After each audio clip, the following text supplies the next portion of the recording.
680's Richard Southern joins us now. And Richard, big news in retail as Canada's oldest retailer appears to have dropped Ivanka Trump products. Absolutely. And Audra, we were breaking this today on 680 and online at citynews.ca. The Bay confirming to me it is doing away with Ivanka Trump's line. It'll be gone by the fall, both in-store and online. At one point, Canada's oldest retailer was selling more than 350 items under the Ivanka Trump banner. Everything from apparel to shoes to jewelry, with prices ranging from $25 up to $14,000. But HBC had faced a big backlash from customers who are upset at Ivanka's father, Donald Trump, and his issues around immigration, and more recently regarding his tariffs on Canada. This is the statement HBC released to me, though. It says, "We are phasing out this brand this fall based on performance. As part of our regular course of business, we review our merchandise offerings and make appropriate changes." So there was a big boycott campaign, Audra, but the Bay contending has nothing to do with that. Has to do with performance of the brand. I guess slightly not surprising. Yeah. A massive lawsuit, though, has been settled over some talcum powder.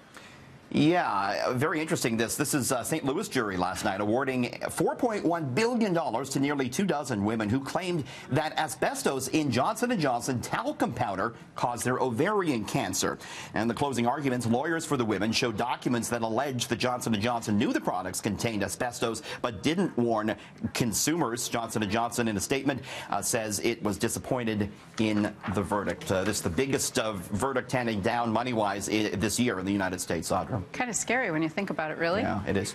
Oprah made another big investment, this time in a health-focused restaurant chain. Yeah, and everything Mrs. O touches seems to turn to gold, so maybe this is the next thing. Oprah investing in what's called True Food Kitchen. This is a chain of restaurants throughout the United States. There's 23 locations, and it was founded in 2008 by Dr. Andrew Weil. The concept is designed around a menu with anti-inflammatory food on it. Winfrey investing in undisclosed amounts. She will also sit on the board of directors.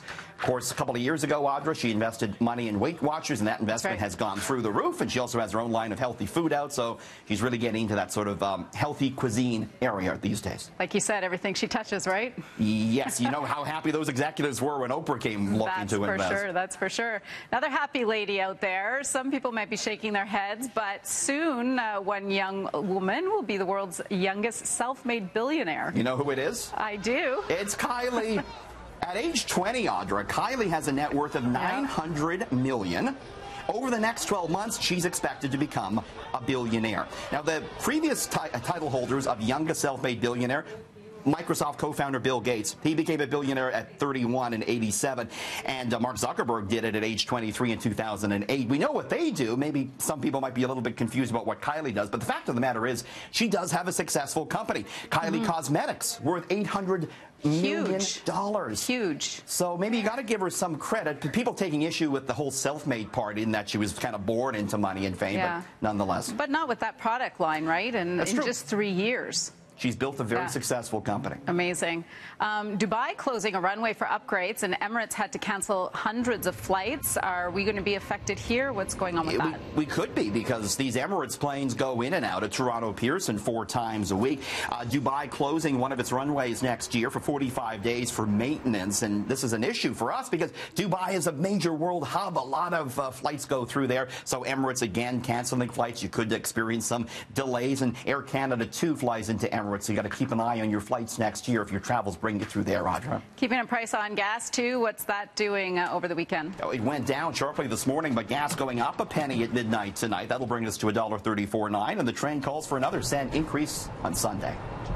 And I'm excited to see this one. It's Friday. The weather's hot. Everybody loves a good, expensive ice cream sundae. I want to show you the most expensive in the world. This is it. For $1,500, you can have this ice cream sundae at the Baccarat Hotel in New York. The base is made from vanilla ice cream using imported vanilla beans from Madagascar. The ice cream alone costs $300. Below it is a black truffle crumble mixed with high-end dark chocolate. On top, hibiscus champagne-infused sauce. The ice cream itself covered in a chocolate shell that is hand-painted. That is covered with gold and silver leaf. It's all served in a $1,200 crystal dish. It is the world's most expensive ice cream sundae. That is crazy. I'll take 2, please. Gold and champagne and truffles, of course, right? Only the best for us. Thanks, Richard. Have a great weekend. You too.